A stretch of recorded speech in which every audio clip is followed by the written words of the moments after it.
Alhamdulillah, wassalatu wassalamu ala rasulillah wa ala alihi wa sahbihi wa mawalah, amma ba'du. Bapak Ibu hadirin yang dirahmati Allah, pertama kali marilah kita mengucapkan syukur kehadirat Allah Subhanahu wa ta'ala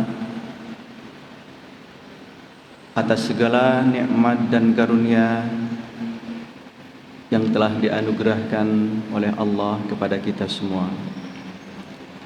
Kemudian mari kita sampaikan salawat dan salam kepada junjungan kita Nabi Muhammad sallallahu alaihi wasallam beserta keluarga dan sahabatnya sekalian.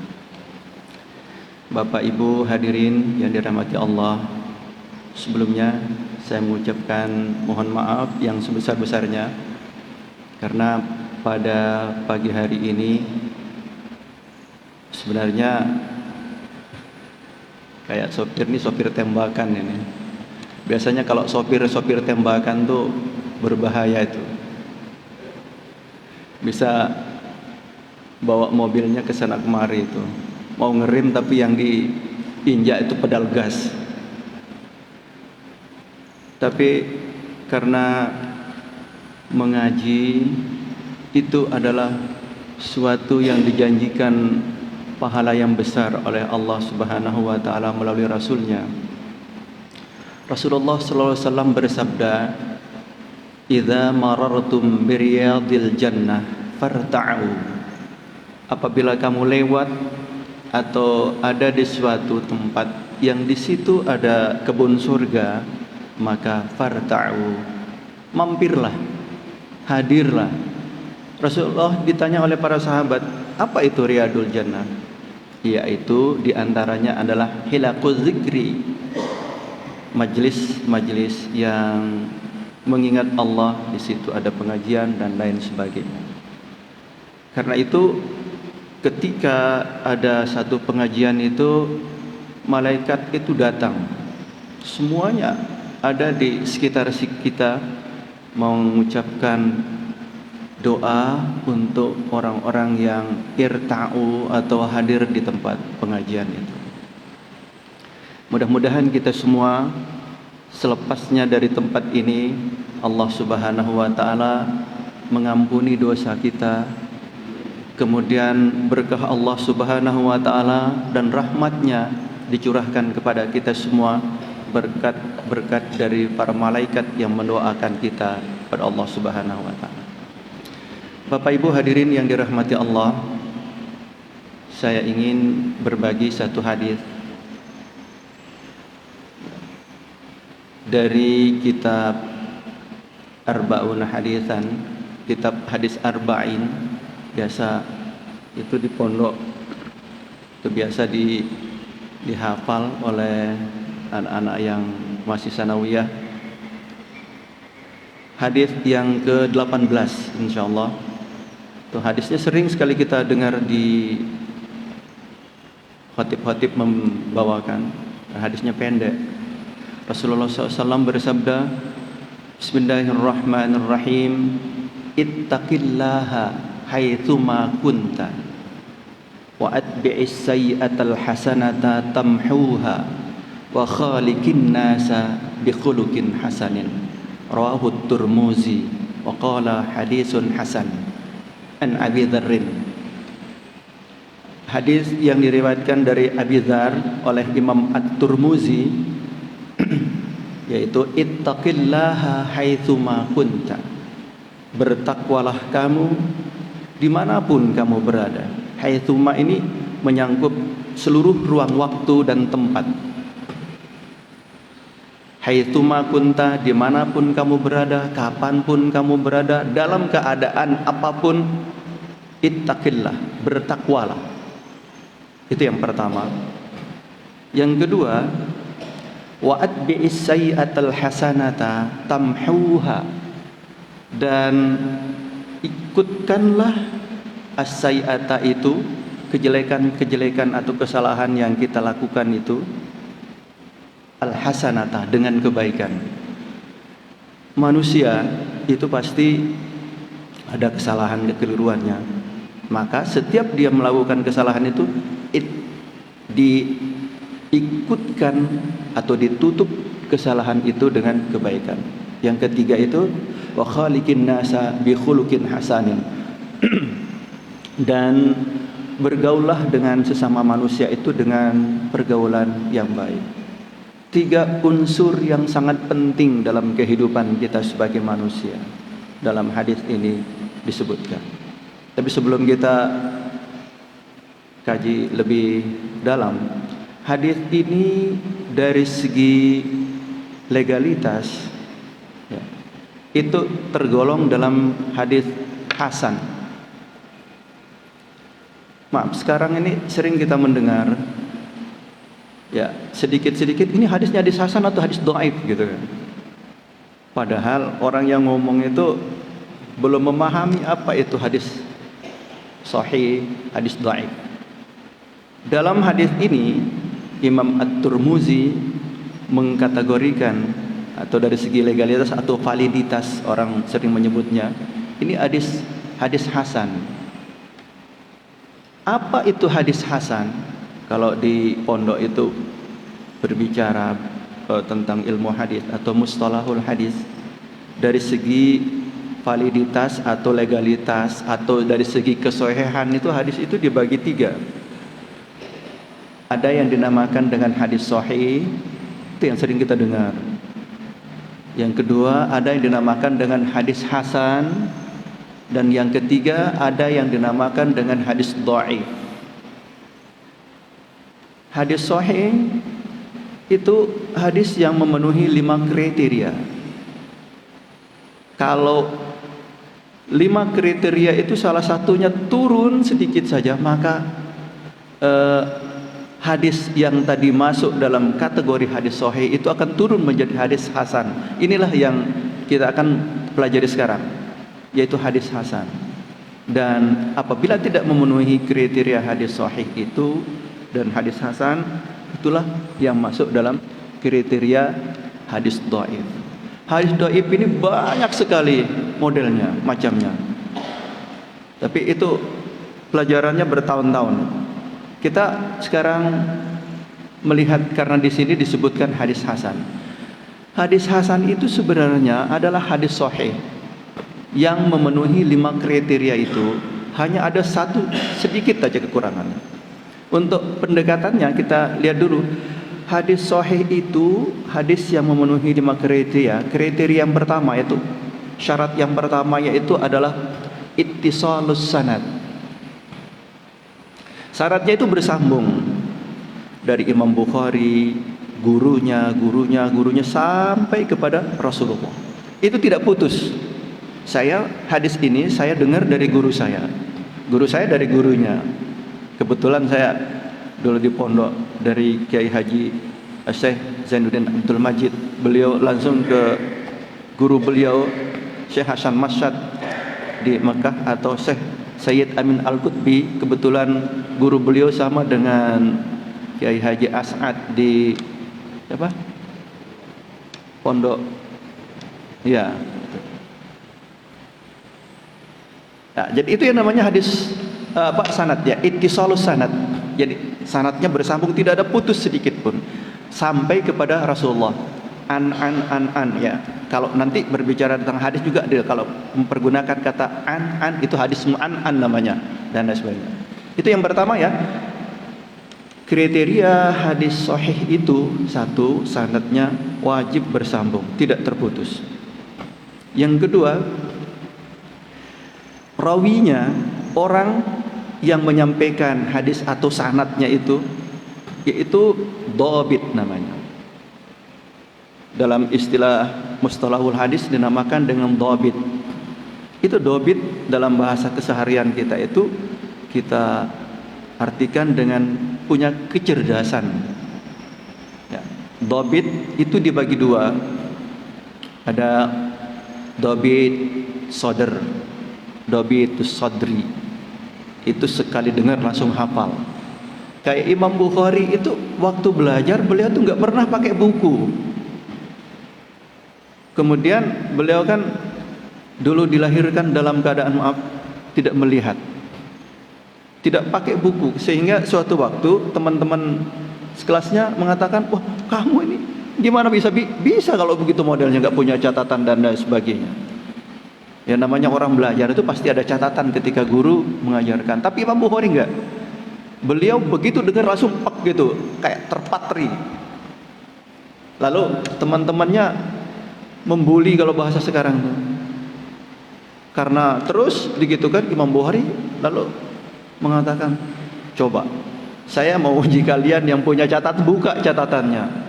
Akhirnya apa yang dikatakan oleh guru beliau itu dari A sampai Z, titik komanya itu tidak ada yang ketinggalan. Bahkan yang punya catatan itu ada yang ketinggalan. Itulah kecerdasan yang dianugerahkan oleh Allah kepada Imam Bukhari. Itu yang dinamakan dengan dhabit. Sebagai syarat hadis itu dinamakan hadis sahih. Jadi dhabit. Itu yang pertama, dhabit itu ada, dhabit tam itu ada dibagi dua, yaitu dhabitus sadri.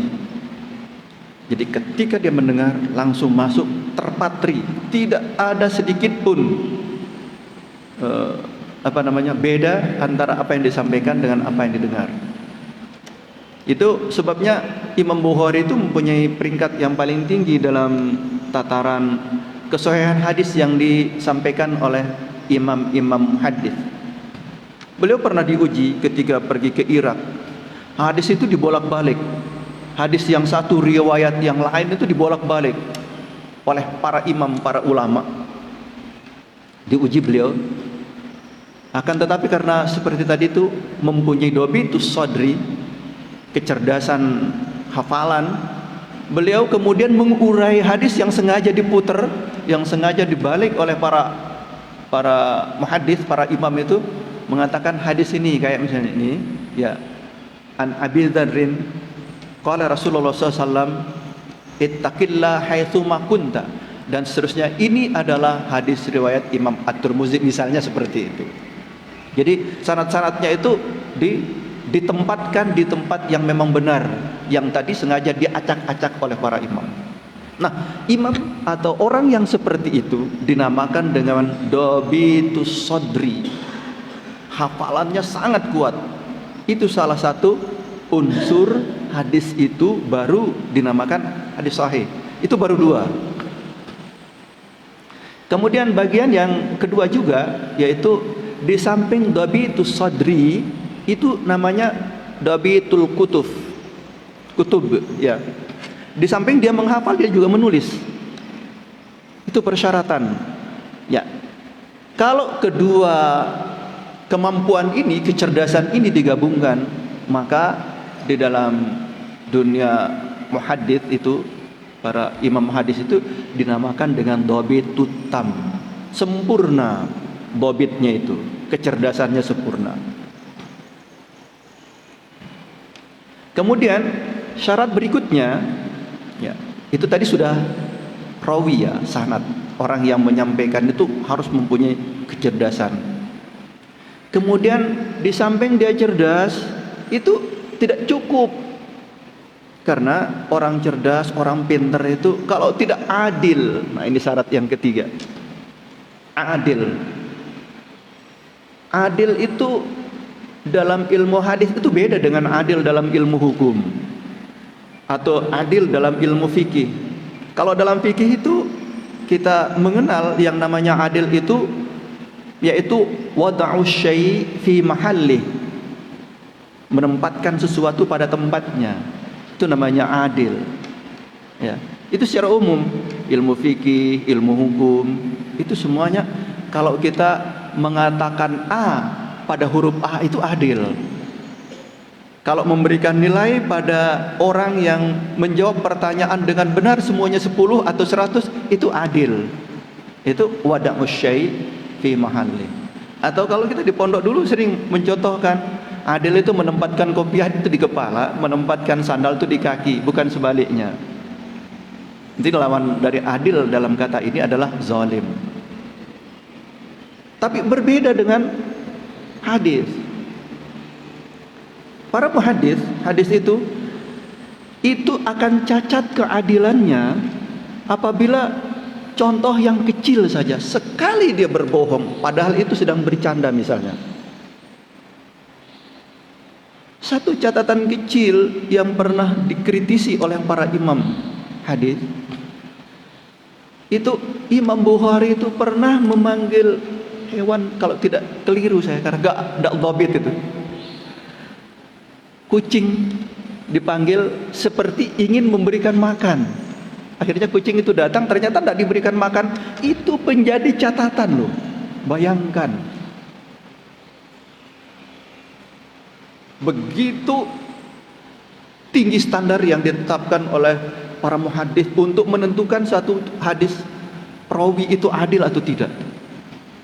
Jangankan kayak kita yang selonong boy itu ngomong kiri kanan nggak bener, walaupun dalam keadaan bercanda.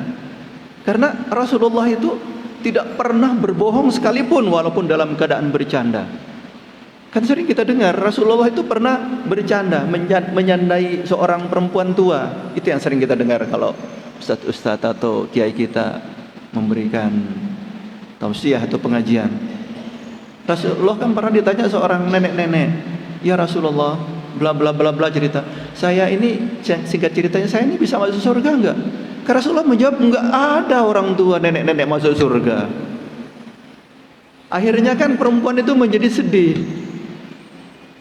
Tapi Rasulullah SAW kemudian mengatakan, memang benar tidak ada orang tua perempuan tua atau orang tua laki-laki yang masuk surga. Tidak ada. Tetapi ketika dia masuk surga, semuanya akan kembali dimudahkan oleh Allah Subhanahu wa taala. Kalau ibu-ibu yang sudah tua meninggal, nanti menjadi gadis yang sweet 17 lagi. Wah, menjadi gadis manis. Kemudian yang laki-laki menjadi pemuda yang tampan. Itulah candaan Rasulullah. Nah, jadi kalau dalam ilmu hadis sedikit saja seperti apa yang digambarkan tadi itu, memanggil kucing seperti ingin memberikan makan, tidak diberikan makan, itu sudah termasuk noda dalam hadis, dalam ilmu hadis, tidak dikatakan sebagai adil. Benar-benar tinggi sekali standar yang dipergunakan. Jadi satu tadi apa? Ittisalus sanad, sanadnya bersambung. Kedua, dobit itu ada dua tadi. Dobit itu tam. Dobit itu kecerdasan dari perawi.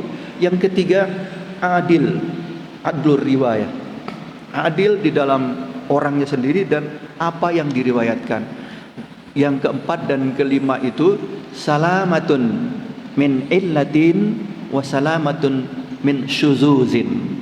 Selamat dari illat itu ada penyakit-penyakit di dalam hadis, maksudnya itu hal-hal yang aneh kedengarannya. Contohnya ya, satu hadis yang sering itu kita baca dalam kitab Durratun Nasihin namanya. Itu kalau kitab Durratun Nasihin kita waktu masih kecil-kecil di pondok itu selalu kita jadikan sebagai standar. Itu sering dikutip di situ.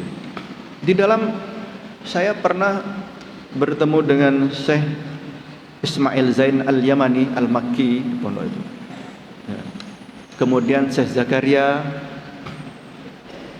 Yahya Bila, kemudian Syekh Yasin Al-Fadani.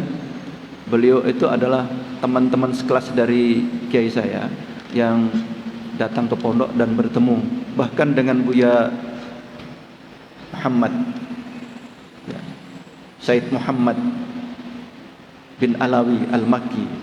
Beliau mengijazahkan kepada kami termasuk saya hadis musalsal bil mahabbah. Al-musalsal itu hadis yang seluruh riwayatnya ada kata-kata yang sama. Contoh hadis itu kalau hadis musalsal bil mahabbah namanya. Itu ada kata ana uhibbuka. Selalu setiap riwayat itu selalu ada kata ana uhibbuka. Setiap mau mengijazahkan hadis itu ada kata-kata ana uhibbuka. Itu contoh hadis musalsal. Nah, musalsal ini termasuk dalam kategori sanad yang bersambung tadi itu. Nah, Jadi di dalam kitab Duratun Nasihin atau buku Duratun Nasihin itu disebutkan gempa bumi salah satu ya. Gempa bumi itu katanya terjadi itu karena bumi ini ada di kepalanya hewan ya, kerbau ya. Coba dilihat itu di dalam terjemahan itu. Jadi ketika hewan atau kerbau itu sapi besar itu diganggu oleh nyamuk yang nyamuk itu hinggap di telinganya sehingga dia gini kan kepalanya, goyangkan kepala, terjadilah gempa katanya. Itu salah satu contoh dari namanya hadis yang punya illat, yang tidak salamatun min illatin wa syuzuzin. Ada illat, ada penyakit, ada syaz. Syaz itu aneh gitu.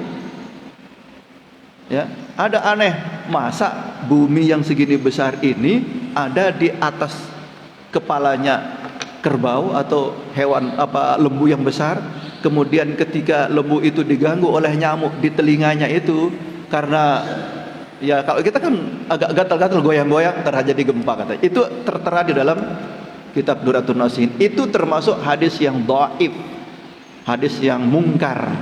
Nah, hadis dhaif itu banyak itu. Saya katakan tadi itu di antara hadis dhaif itu tadi hadis mungkar, hadis yang dikarang-karang.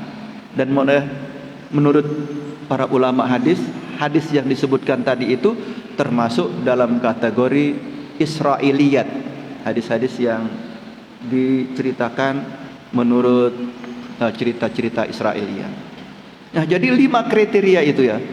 Kalau 5 kriteria tadi itu tidak dipenuhi oleh satu hadis, maka hadis itu bukan termasuk hadis sahih. Bagaimanapun orang mengatakan ini hadis sahih, enggak. Tapi masalahnya sekarang, dari mana kita tahu itu hadis sahih? Sementara kita tidak mampu untuk mengetahui itu. Karena di dalam kelima hal itu terkumpul syarat-syarat yang begitu ketat. Ada nanti untuk mengetahui bagaimana sanad itu orangnya baik atau tidak, itu diteliti lagi. Ini si Imam Bukhari ini anaknya siapa, bagaimana belajarnya, pernah salah dan sebagainya. Itu ada lagi ilmu khususnya. Ada ilmu khususnya yang dipelajari khusus, namanya ilmu rijalul hadis. Dalam komponen ilmu hadis itu ada namanya rijalul hadis. Nanti ada komponen ilmu lain lagi di dalam rijalul hadis itu, namanya ada ilmu lagi, ilmu at-ta'dil, al-jarh wa ta'dil. Itu ada ilmunya lagi, itu mengkritisi apakah sanad atau ahli hadis ini termasuk orang yang baik. Itu at-ta'dil namanya di dalam ilmunya itu. Kemudian nanti dikritisi lagi apakah dia pernah berbuat kesalahan. Itu ada namanya ilmunya, namanya ilmu al-jarhu, memberikan penilaian, mengatakan dia itu keliru atau salah. Banyak komponennya, Pak. Maka dari itu saya sering ya, kadang-kadang saudara-saudara kita seperti tadi awal mengatakan. Itu sebabnya sengaja saya akan panjangkan sedikit ini. Sering kita dengar ini sahih enggak? Ini dhaif enggak? Sebenarnya maaf ya, kalau kita melihat komponen yang begitu banyak dari ilmu hadis yang tidak kita pernah kenal itu, mungkin sangat jauh kita boleh mengatakan ini satu hadis sahih atau tidak. Apalagi kalau kita diberitahukan oleh sesama kita, ini amalan yang baik loh. Wah, kita mentang-mentang baru dengar pelajaran hadis, ini sahih apa enggak? Ini dhaif apa enggak? Sebab kalau dhaif itu katanya, wah ini kita malah mengamalkan sesuatu yang tidak benar, maka kita di neraka. Nah, ini apa ya? Jadi mudah-mudahan dengan adanya ini kita bisa sedikit gitu memahami bahwa sebenarnya hadis sahih itu hadis yang mempunyai satu standar yang begitu tinggi sehingga tidak mudah oleh para ulama sendiri mengkategorikan hadis itu hadis sahih. Baik, itu yang tadi yang 5. Kemudian apa hadis hasan, hadis yang kita baca sekarang? Karena waktunya jalan terus. Jadi hadis hasan ini hadis yang kategori kedua. Kalau hadis sahih itu semua ulama sepakat untuk dapat dijadikan sebagai dalil, baik itu dalil tentang ketauhidan atau dalil tentang hukum-hukum, apalagi tentang fadhailul a'mal. Jadi saya ulangi, hadis sahih itu hadis yang memenuhi 5 kriteria.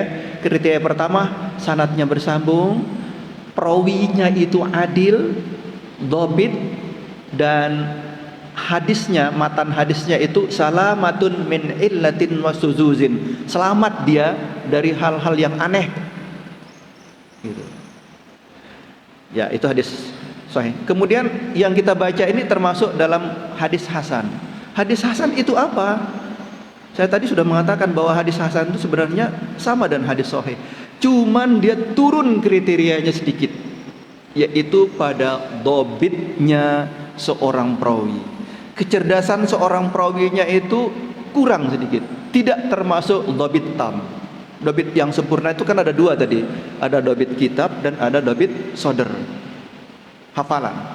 Sedangkan kalau hadis hasan ini yang diriwayatkan oleh perawi yang kurang sedikit hafalannya, termasuk di sini Imam At-Tirmidzi, An-Nasa'i juga termasuk itu. Pernah beliau ada perubahan riwayat ketika beliau sudah agak tua. Itu dicatat semua oleh para muhaddits itu. Nah, ketika ada hal itu sedikit saja atau ada kata-kata au misalnya di dalam hadis itu, kita sebut ya, kalau belajar hadis itu ada keraguan perawi sedikit gitu ya, maka hadisnya itu yang tadinya nilainya hadis sahih turun menjadi hadis hasan. Itu. Itulah sedikit tentang ilmu hadis. Sekarang kita 3 hal itu. Jadi 3 komponen yang ada di dalam hadis tadi riwayat Imam At-Tirmidzi itu satu hal yang harus ada pada dalam diri setiap manusia. Bapak Ibu hadirin yang dirahmati Allah, ittaqillaha haitsu ma kunta. Ini tadi sudah katakan bahwa bertakwalah kamu, haitsu di dalam bahasa Arab itu mencakup semua waktu, masa dan tempat. Kalau belajar bahasa Arab, kalau ittaqi itu dinamakan dengan fi'il amr. Dalam kaidah fi'il amr asal, kaidah asal fi'il amr itu al aslu fil amri lil wujub katanya. Kaidah usul fikih itu ya. Asal dari setiap perintah itu wajib. Dan di sini ada kata ittaqillah. Ittaqi itu ada fi'il amr. Bertakwalah kamu, fi'il amr. Apakah ifadatul wujub di sini? Apakah dia membawa arti wajib? Para ulama di sini sepakat tidak mengandung arti wajib. Walaupun dasar dari setiap fi'il amr itu wajib hukumnya, tetapi ada kaidah mengatakan, contohnya kaidah yang tidak setiap fi'il amr yang ada dalam Al-Quran atau dalam hadis itu tidak berarti wajib. Contohnya dalam hadis begini, ada hadis yang menyatakan, hadis Rasulullah SAW mengatakan begini dalam ziarah kubur. Contohnya Rasulullah SAW melarang untuk ziarah kubur. Itu hadis yang pertamanya. Tetapi hadis itu kemudian disambung ala fazuruha. Kata fazuruha di situ adalah fi'il amr. Hadis ini nyambung. Hadis yang pertamanya itu melarang untuk berziarah kubur. Karena pada awal-awal itu terutama bagi jamaah muslimah itu dilarang oleh Rasulullah ziarah kubur. Karena masih nyambung adat istiadat orang Quraisy yang belum Islam itu dengan Islam. Maka awal-awal Islam itu dilarang untuk ziarah kubur. Karena dikhawatirkan di situ akan menangis dan lain sebagainya. Adat-adat dari yang belum Islam itu masuk dalam Islam, sebab dilarang. Kemudian ketika perkembangan Islam itu sudah baik, semua sudah memahami tentang Islam, maka Rasulullah meralat hadis itu. Bukan meralat ya, bukan istilahnya, memperbaiki hadis lagi, keluar hadis itu mengatakan ala fazuruha. Sekarang ketahuilah bahwa ziarah kubur itu boleh. Fazuruha arti fi'il amrnya di situ adalah perintah. Sebenarnya berziarahlah. ulama mengatakan di situ boleh berziarah. Padahal kata fazuruha artinya wajib sebenarnya. Nah, ini yang kita kaidahkan tadi. Jadi ada kaidah yang kedua turun dari kaidah yang tadi itu al aslu fil amri lil wujub itu, ada kaidah yang lain menyatakan al aslu ba'dan nahyi lil ibahah. Al aslu lil amri ba'dan nahyi lil ibahah. Jadi setiap perintah yang datang tetapi sebelumnya ada larangan, maka perintah yang kedua ini setelah larangan ini hukumnya menjadi ibahah. Apa itu ibahah? Boleh-boleh saja, bukan wajib. Apa gitu? Nah, jadi di situ hadis yang kita bahas pertama itu ada fi'il amr di situ. Ittaqillaha. Bertakwalah kamu kepada Allah. Itu fi'il amr tetapi tidak berarti wajib. Itu sunnah. Haitsu ma. Itu haitsu itu tadi itu bisa di mana saja, kapanpun, dalam keadaan apapun. Jadi perintah Allah itu bertakwa itu bukan hanya di masjid. Ya. Kalau kita ambil pelajaran dari hadis ini karena mengandung seluruh waktu, seluruh tempat, seluruh keadaan, maka bertakwa itu bukan hanya di masjid. Ya, bagaimana amalan-amalan dari kebanyakan kita, mungkin termasuk saya dan ya masih belajar, hanya ketika kita sholat aja kita bertakwa. Ketika kita di pasar, takwa itu lepas. Ya, di pasar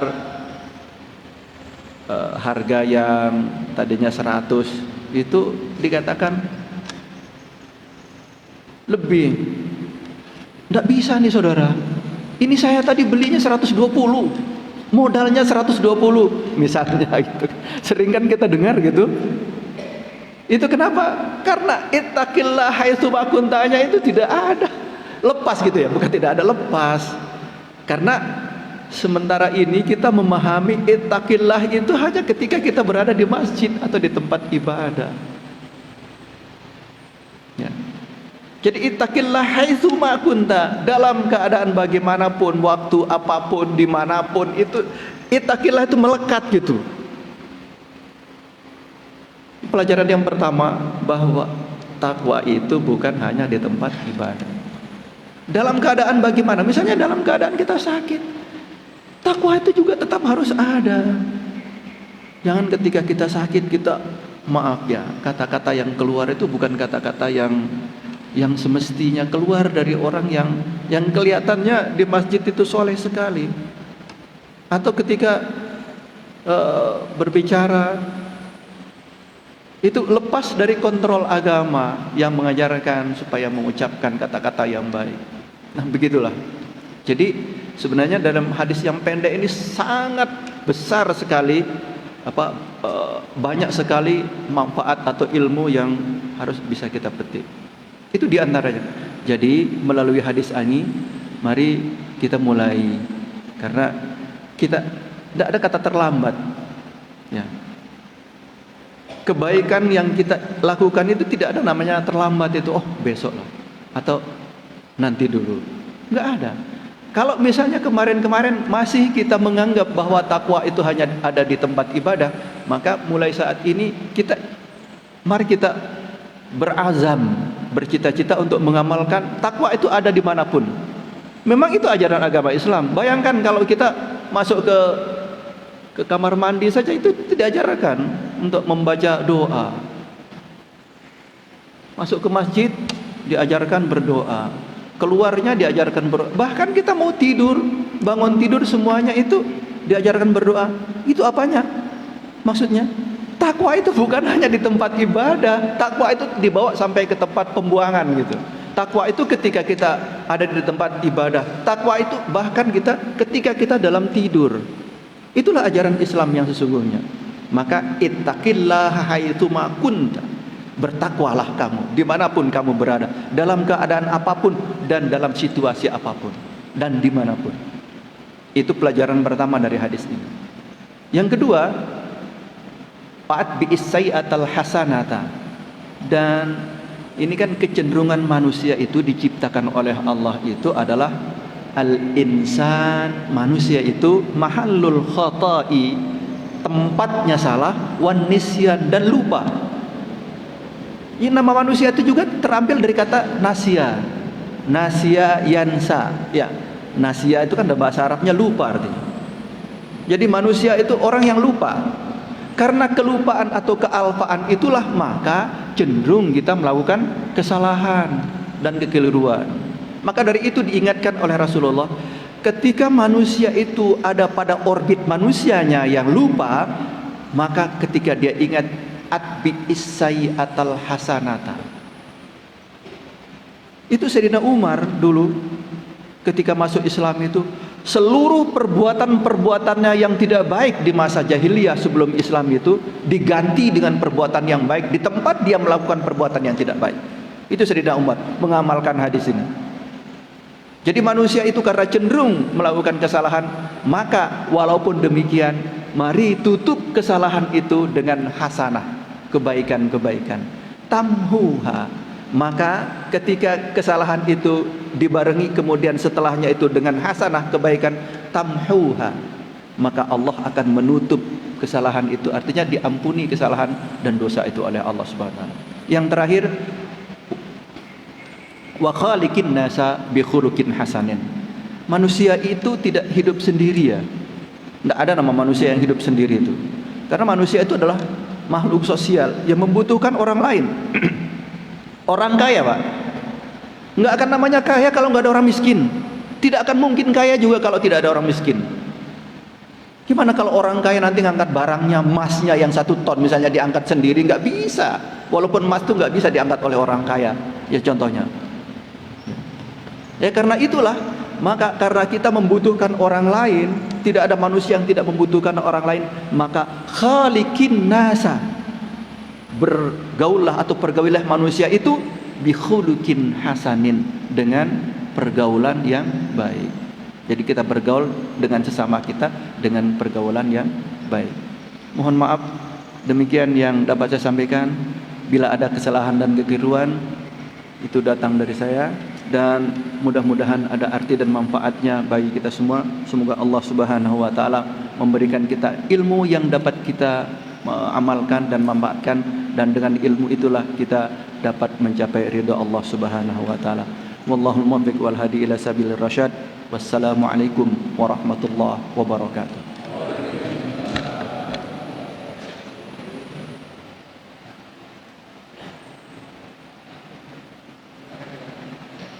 Para jemaah sekalian, kami persilakan berpati dan antara persediaan di Serambi Utama di sisi timur Masjid Batu Salam. Terima kasih.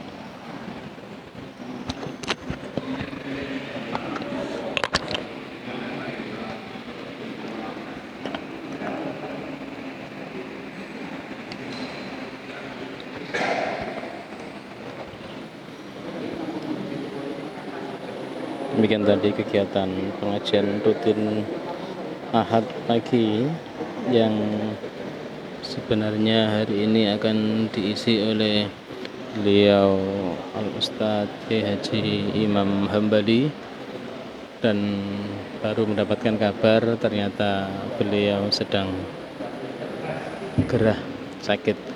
Mudah-mudahan beliau senantiasa diberikan kesehatan, diberikan panjang umur sehingga bisa membersamai kita semua. Al-Fatihah.